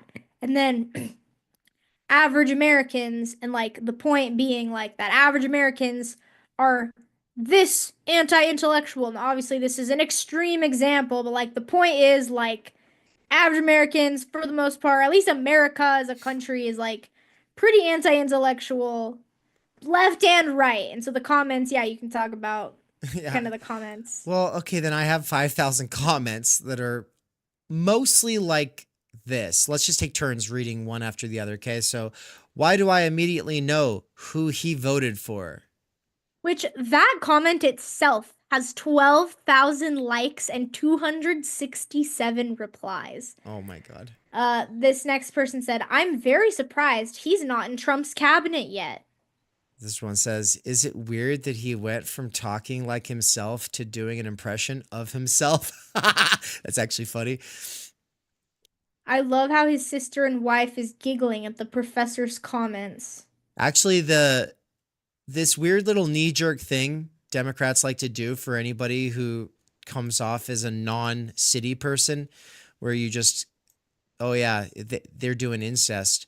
That's actually very common in this comment section, which is kind of cringe, guys. Ew. This person said, bro thought he cooked, but the stove was off. I do like that comment, yeah. This one says, I'm not familiar with this Sacha Baron Cohen character. Okay, that's pretty good too. And this person said there should be an IQ test to vote.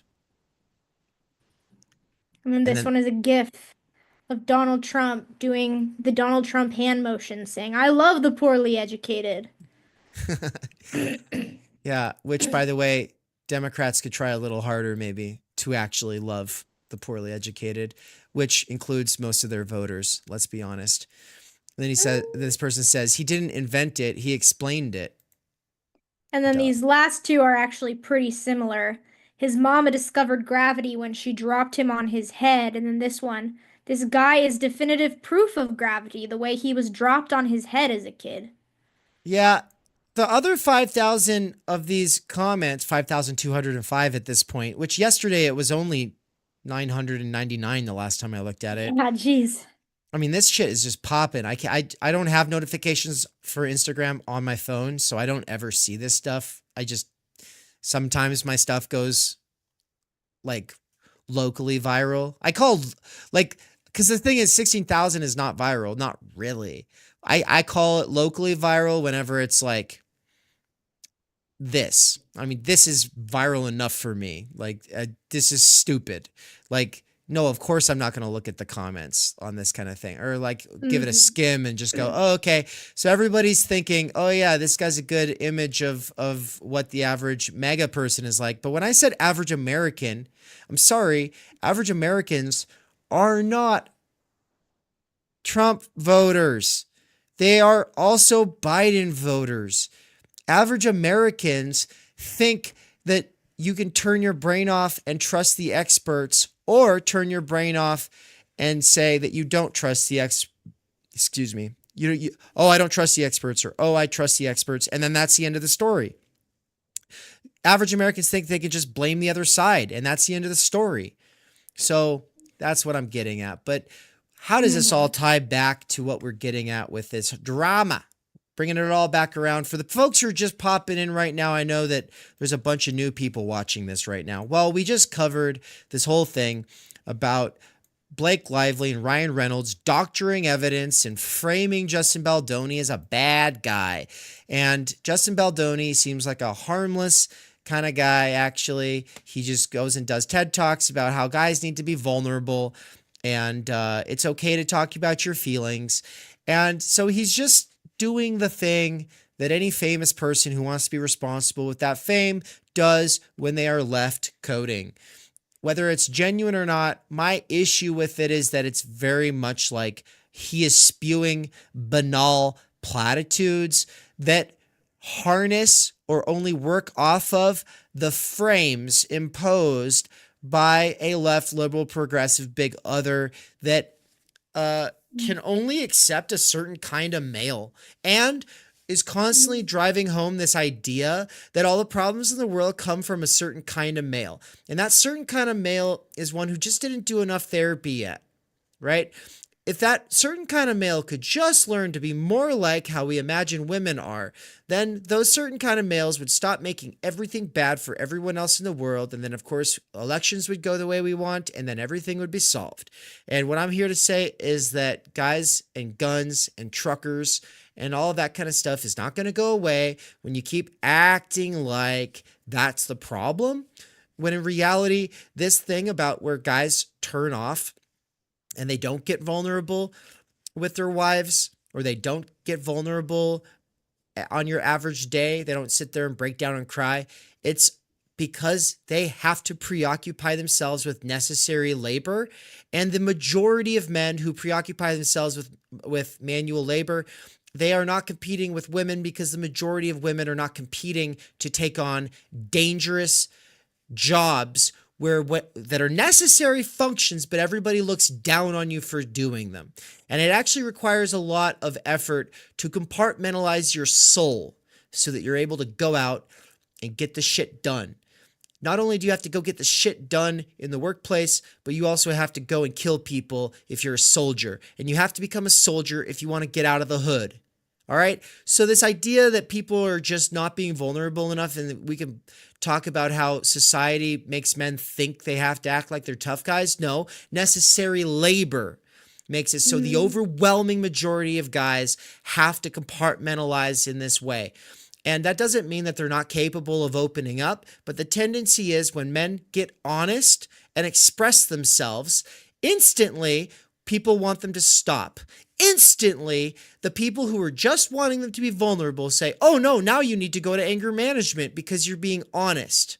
And the fact is that people who can't deal with the gruffness or edge in a voice without thinking they're getting yelled at, or thinking that they're being victimized, or that thinking that this is a form of trauma, toxicity, or abuse, those people come from this sheltered, comfortable, privileged, HR controlled environments where hall monitors like Blake Lively run the show and think that they can always turn everything into, oh, well, you just were X, Y, and Z. And in reality, guys know that if they open up and be honest, then yeah, they're going to have to go do some extra work with anger management people. But the issue with that is that it costs a lot of money, takes a lot of time, and all it's really about is sheltering privileged people in PMC bubbles from blue collar resentment that has a basis in objective necessity. And it fucking sickens me. And I don't think Baldoni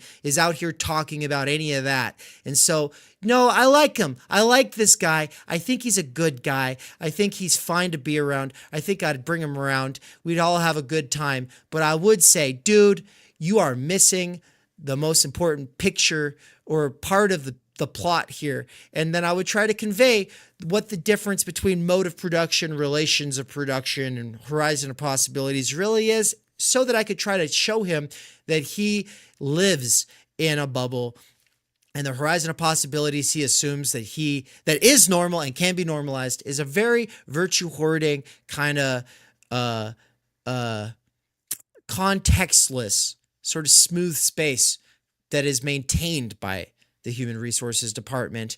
And dude, sorry, the 5 billion people kept out of that horizon of possibilities, or the people who can't live that lifestyle, they don't need more therapy. They need time energy. They need higher wages. They need fewer bullshit dangerous or shitty jobs. And yeah, that's going to require some larger scale structuring than just telling people they need to watch their tone. That's why I think his attempt to be a good man slides into something dangerous, the same way that when Charleston Heston goes up and talks about guns and freedom, Charleston Heston is also sliding into something dangerous in his attempt to be a good guy. Now, for people who don't get the reference, Charleston Heston is like, conservative actor guy, been in lots of important movies. Justin Baldoni and these guys, whether they're left or they're right, whether they're guys or gals, it doesn't matter. They're trying to do something good, but because they have no philosophical guidance and they have no theoretical knowledge, all they end up doing is spewing the scripts that they've been fed their whole lives within a system that doesn't want them to think about the fact that their phone was made by child slaves. So that's my fire. Yeah. I don't have one of those. Let's see if I can myself. Let's see if I can get my my little my stream deck to work. Let's see. There we go. There you go. Yeah. Oh, Mikey's here now. This. Huh? Mikey's here now. What's up, Mikey? Okay. Yeah, this whole he said, she said, me too, blah, blah, blah. It's all such a, it really is first world problems. It is not just first world problems, but it's like rich people PMC problems to an extent. We kind of talked about how it does impact real people. And so I think, really at the end of the day, and even though Baldoni's message is probably for a handful of guys who work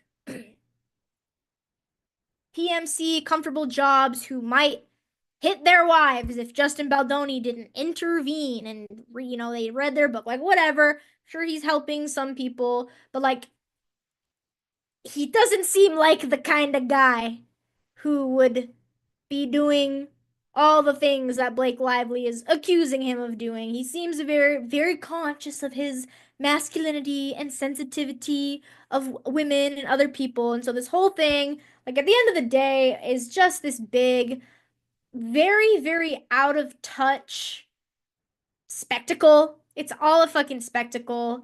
Blake Lively trying to get some, thinking she can gain some social credit by calling and claiming boo-hoo.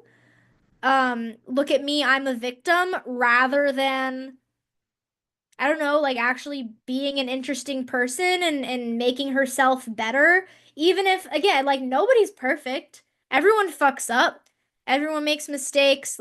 Accidents happen. Also, we work and behave under frameworks that were bad or harmful. And so it's if she was doing bad press, and then her response to the bad press that she was doing was, oh, I better make myself look like a victim here to gain the sympathies of the internet.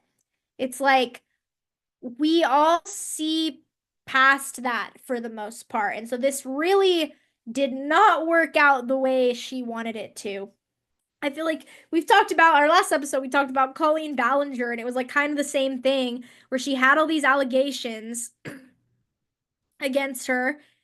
And I don't know, as a public person, you either don't say anything about it, or you just kind of move on and be better and don't make the same mistakes. But then the tendency, especially for women, is to say, oh, I'm actually the victim here. Look, I'll write a ukulele song about how I'm the victim.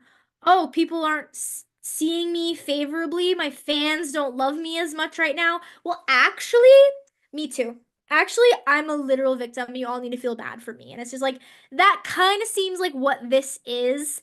And it's just interesting that after the Jussie Smollett incident that happened however many years ago, a celebrity thinks this is the move, that this is a tactic that will help them. And it just feels very out of touch, but it also feels like it's proof that like liberal identity politics or this liberal virtue hoardy PMC politics still exists and it's so out of touch with reality. Mm. But people like the people who believe it, or like the person I said I had to unfriend on Facebook because they're going, if you voted for Trump, I hope you fucking suffer, you piece of shit. It's like that kind of pearl clutching politics. Everyone else is disillusioned by it. Yeah. People on the internet are having a fucking heyday right now, like making fun of Blake Lively and exposing her for this kind of behavior. And so Or it's just interesting to see that it's still a framework that some people are operating under, but no one's having it anymore. well, and I would say that the Taylor Swift booing from the Super Bowl is a perfect example of what you're talking about, right? Because she's all up there and everybody's booing her when she comes on the and she goes, she's like, what's going on? She's like confused, and it's like this confusion. Like, oh, wait, what? People don't like. Yeah, no, people don't like your bullshit. We're all How really you're annoyed. like you just profit off of albums that are just about how men suck. Yeah. Like there's this fan and like unpopular opinion, the songs aren't even very good. I can get down with a fucking song about how your ex fucked you over, but it's like a good song. But it's like every fucking album she comes out with these days and song is just about how I don't know, her music's not even very interesting anyways. And so yeah, to be like so out of touch, she's like, "Huh? Huh? Girl." I always want to support celebrities when people don't like them, and so Anne has always dealt with me being like I do Swiftie apologetics. Like I'm gonna do Blake Lively and Ryan Reynolds apologetics too. Ryan Reynolds is still an awesome actor, and we're not gonna leave Mint Mobile and boycott him, and we're definitely not gonna stop watching Deadpool just because he's white knighting for a conniving what's the right word here? I probably am not allowed to say it. So, A potentially conniving biatch. yeah, I'm not gonna go out on a limb there and say one way or the other. But look, Jussie Smollett is just the most famous version of hate crime hoaxes, and there's a cottage industry for tracking these fake hate crimes. And so Wilfred Riley takes like 300. He takes a sample of 300. Someone else takes a sample of like 250. Someone else takes a sample of like 1,000, whatever. And then he cross-references everybody. And then like at the end of the day, a lot of them are fake, but the media rarely corrects them. And because progressives think that the only way that progress can be made is if people feel bad about hate crimes, it's unfortunate or inconvenient to actually address the fact that there's a lot of people doing the Jussie Smollett thing. Now, not a lot of people voted on the poll where I said, do you know anyone who is not famous who got unjustly MeToo'd? Not a lot of people voted, only 15. 73% said no, 26% said yes. I think that 26% is a big enough number that should say something. Of course, there's like a sample bias considering who's here and the fact that it's my stream and blah blah blah.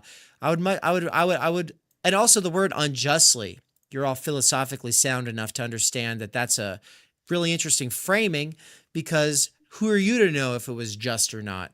Even if Baldoni's innocent, maybe it is just because he's cringe or what. There's could be all these kinds of reasons that people could come up with in their heads that gets involved when you try to vote. So I understand like it's a problematic thing to get to, but I do want to read off a couple of the comments here from chat, and if there's any that you want to read off as well, you can. But Chapter Black said there is also a contradiction in saying we will accept feelings, But if you are angry, that is toxic masculinity, and you never have a good excuse to feel that way because vibes. 100%. I think that's a really good point. Just seems really late. I think for whatever you want to say about JD versus AH, that changed the focus of Me Too.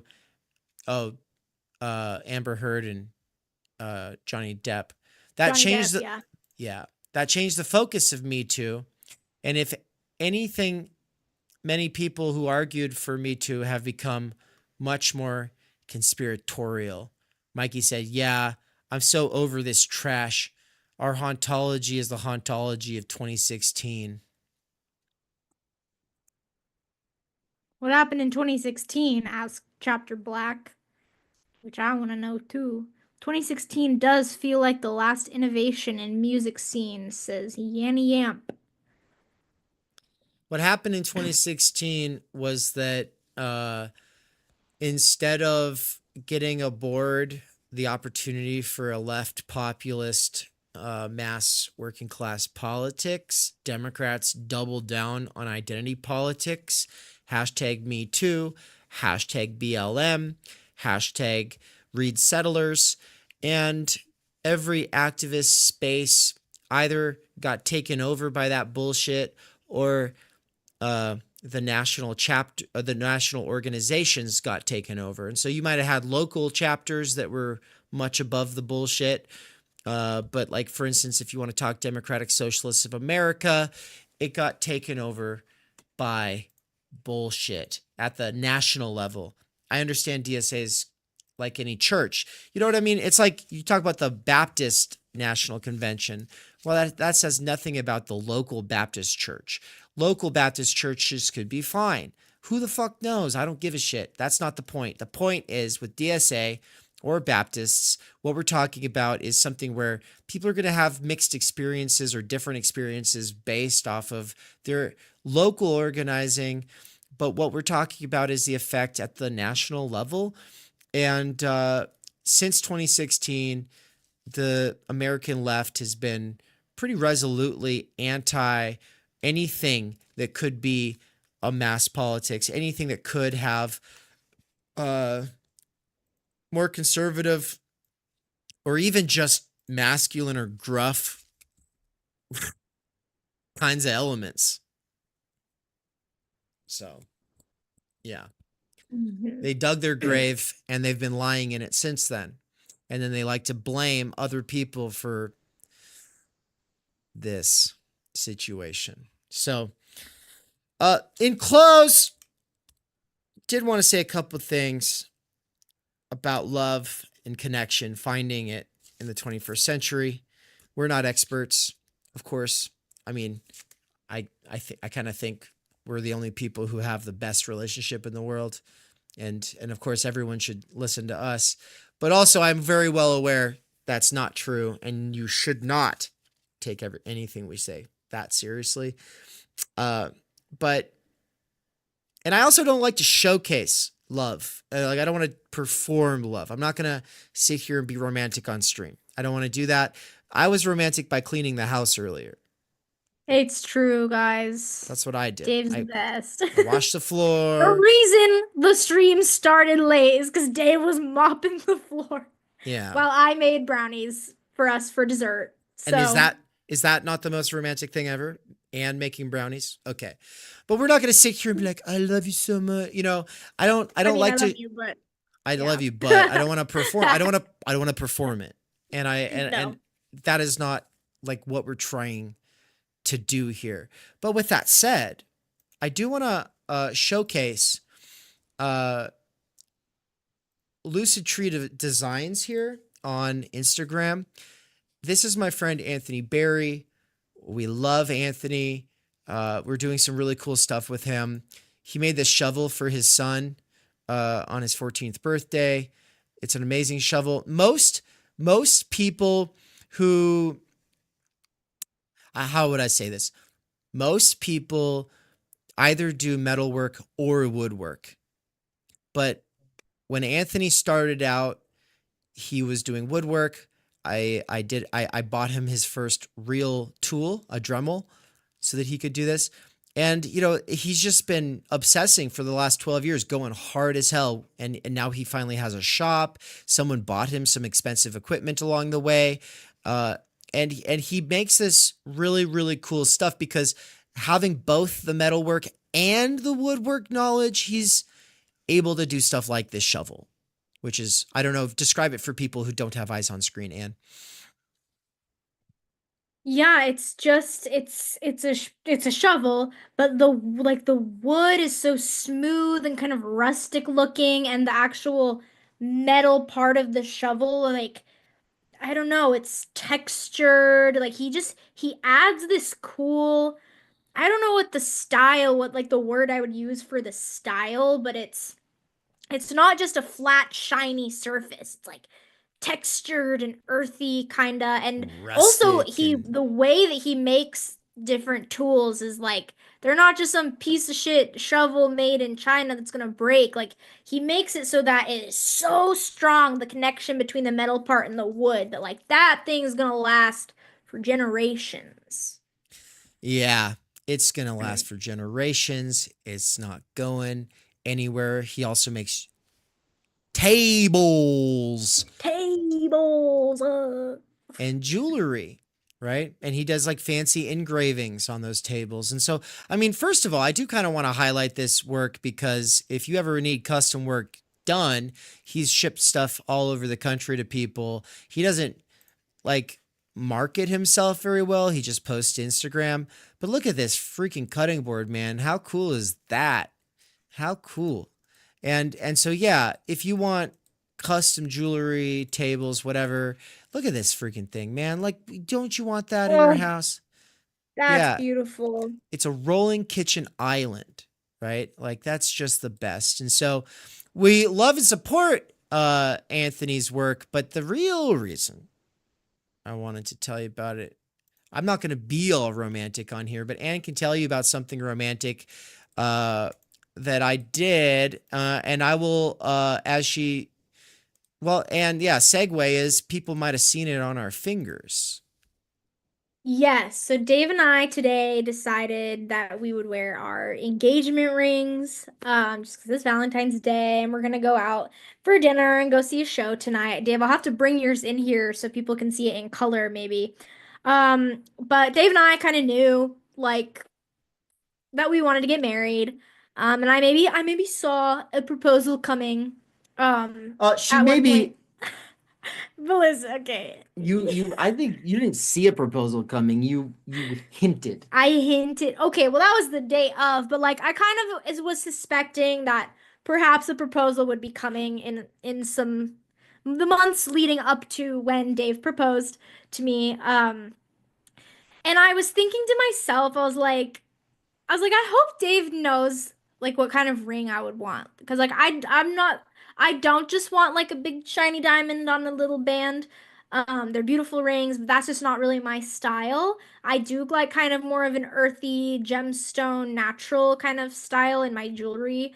And so Dave, so sweet, got us, we like chose custom gemstones. And Dave also got an engagement ring made for himself. And you can maybe tell why you did that, because it's not traditional, it's not custom for men in the United States to wear engagement rings up to the wedding. Like, unless the woman proposes to the man, which probably happens 1% to 2% of the time. I don't actually know. Guys don't have engagement rings. But Dave got these two different gemstones. So this one was what, the Idaho, this red one, it's the Idaho gemstone, right? Yep. Mm-hmm. And then the one on my ring is green garnet, is that right? Yep. So went and like hand selected these gemstones, and then went up to North Idaho on a trip to North Idaho and had Anthony custom make these rings. And my camera is a little bit fuzzy on the focus. Let's see if it'll. Yeah, it's a little blurry just the way that this camera is, but from back here you can see it's like my green garnet is in the middle, and it's got this like metal casing around, and each ring has a matching gold leaf on it. The lighting kind of makes it hard, but there's like a gold leaf. And just the rings themselves. Oh yeah, the ring itself was cast, the mold was cast from a tree branch, from the same tree. And so Dave's is obviously a little bigger, a little thicker for larger fingers. Mine's a bit smaller, but they both have the leaf. They both are cast out of this same tree branch. And it is just like the most like meaningful thing anyone's ever done for me. Because it's just really, really sweet. And Anthony made these, and so that adds this extra layer of like, wow, like that was, you didn't just save up money to go buy me a ring. You like went up there and were with him and helped him, and someone crafted this like slowly and thoughtfully for us. And there's just these cherished pieces of jewelry. That yeah, we Yeah. decided to wear today. Our normal wedding rings are just these like, they're Basic. not quite silver. They're like a material that's a bit hard, tungsten rings. They're just solid bands. Because we're doers, we like our practical rings. But yeah, these are something special that we wear on special occasions. So why did I get my own? Good question. I didn't realize that it's customary for only the woman to show that she is actually promised. I thought that the point of an engagement ring is to show people I might not be married yet, but I am definitely taken. Like I'm promised to be with somebody. I'm in the process of getting married. Like I thought, oh yeah. And I also thought that yeah, you wear it on the opposite hand. So like I was under the impression, for no reason whatsoever, I guess, except that it makes sense, that guys and gals wear engagement rings and they just put it on the opposite hand, and then at marriage, it's like now you put it on the other hand. No, that's not true at all. I was just completely wrong. And like I said, it makes sense, but you know, whatever. I don't understand the tradition, I suppose. So yeah, but I got to have a cool ring. So fuck you guys and your tradition. I got to have a cool ring. What about you all? Yo, sorry, all the other guys. You get nothing. It's lame. So, Normalized men wearing engagement rings. I guess, yeah. So I wanted to make the plug for Lucid Tree Designs on Instagram. Now, in close, I said that I was going to say something about how don't do philosophy and theory. Going deeper into the niches is not going to help you. Well, on that point, the Agora is where we are learning or building or the conditions of possibility for going beyond the niches. The Agora is all about speaking to people in the interstices between the niches. And so what you have here is like an AI version of the Agora. I really like it, actually. So thanks, Luke, for generating that image. It is kind of what, I mean, this is, our cameras won't be that big. We won't have a wooden stage. We won't have like this heavy duty kind of setup that we would if we were rich. No, it's going to instead be a lot more humble and duct tape and whatever. So no, we're going to be on tour with this basic canopy, though we'll have the sort of Dave Wave aesthetic with the neon lights. It will have different camera angles. It will have a sort of command center. But the Agora as a concept is not the technology. The Agora as a concept means like trying to do the thing that the free men of Athens were able to do. The free men of Athens, at the birthplace of Western civilization, we're talking 2,500 years ago. The Agora was the place that they gathered together to argue about the direction that history should go and to make their claims and to make a case, to be seen and be heard outside of the private realm. That's what the Agora was all about. And we're taking it to another level to remind people that there's no such thing as a public, that there's no such thing as free people, that what we have instead is a simulacrum of that. And so, there's this epic shot. Look at this, Mikey. Like, Will Luke took the poster that he designed for our tour and then ran it through AI so that the camera pans in on the Agora. It's so sick. And did you see this? Yeah. I'm all about this. Cool job there, Luke. Great way to use AI to help people visualize what we're working on. But basically, the Agora as a experiment in learning how to speak to the interstices between the niches, what we're really getting at here is a tour that's going to go across the United States in March, which is only a couple weeks from now, and then again in September. In March, we're not going to go to as many places. It's a lot more experimental and a lot more focused on us as the characters of the documentary that Will is shooting. But in September, we're going to be on the East Coast and on the West Coast. We're going to do the Agora. And what that means, learning to speak to people at the interstices between the niches in the post-class fractured mass, means not just speaking to people who are into philosophy and theory, not just speaking to people who are into our niche bullshit online, but specifically speaking to both online live stream audiences at the same time that we're speaking to IRL audiences. We did do this on tour in 2023 and 2024, but the difference between then and now is we realized we want to do it in public locations that are not in buildings. We want to have our own venue. We want to have our own venue that we take with us on tour so we can post it up where there's foot traffic and passersby. People will come who are like you in the audience listening right now. If we come to a city near you, or you want to travel across the country to come to some place that we're doing one of these events, you'll be a part of the audience, online or in person, but we'll also have random strangers passing by. And I am convinced that that will change how we speak to people. I think Benjamin Studebaker touched on this in the recent episode that we did for my class. Perfect example of this, actually, because it was a live stream, but also I was in the room with real people in a real classroom. Those are people who did not just sign up for watching this kind of content, right? That was for the episode called What is Society? That was streamed 2 days ago. He did that for my Social 101 class. And he said at the end, it definitely changes things. Definitely changes things. Speaking to an audience of people who aren't just in the room. And then we did the same thing again the next day with Mikey 1 day ago.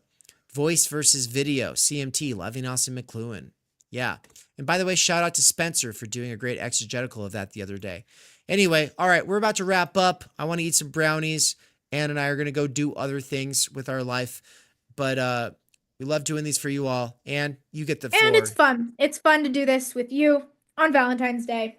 To be like a cool little team here. Talk about what we want to talk about. The internet needs to know the struggles that we have been through trying to find a vegan brownie recipe that does not turn out like mush. And this one, it's a lot better. It's solid. It tastes good. And Dave and I are going to go eat a late lunch, early dinner. We're going to go see a comedy show. And then we're going to come home and we're going to eat vegan brownies this Valentine's Day. And I just had to try it. I love it. I think as a nice little follow-up to the fact that you said the word vegan, and I'm not a vegan, but we still are in love, I think it's important to bring it back to our last episode when we were talking about Joel Salatin's The Lunatic Farmer documentary that just came out. We just discovered that this is actually by Angel Studios. They're the ones who did that Homestead movie that we did an episode on. So that's a fun little tie-in. But I grew up under the shadow of this man, Joel Salatin. My mom loves him. She's inspired by him. The farming that she and dad do, it's very innovative. It's inventing new things every day. And new possibilities come from the syntheses of Joel Salatin with Curtis Stone and all these other people. And so because we geeked out about it for like a half hour, I think I'm going to play the trailer before I roll out with the PSA. So and we could still kind of hang for a second and say anything else that the spurs in us, but I'm going to actually roll the trailer so people kind of have a sense for what it is. I just want everyone at Theory Underground to go watch this documentary, is what I'm saying. Yeah, this documentary is really well done, really interesting, really important. Let's do it. You're called a lunatic, a bioterrorist, a con artist, a world-class bigot, and starvation advocate. What do you have to say for yourself? What do I have to say for myself? Man, oh man.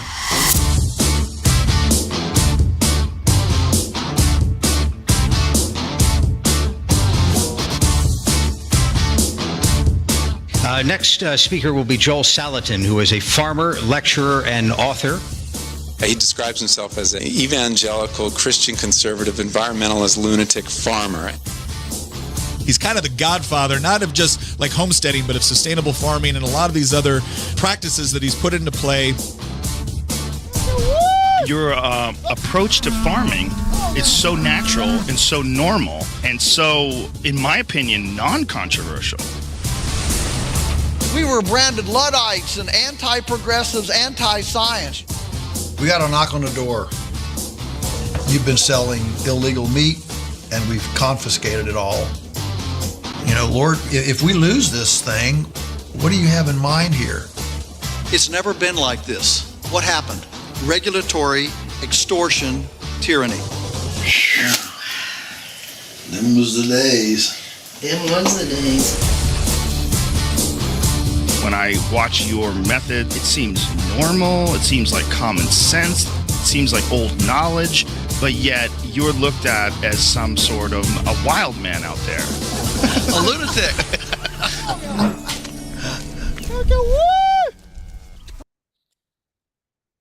Get after it. Go watch it. For those who had eyes on stream, weren't those some happy looking pigs? And like clean.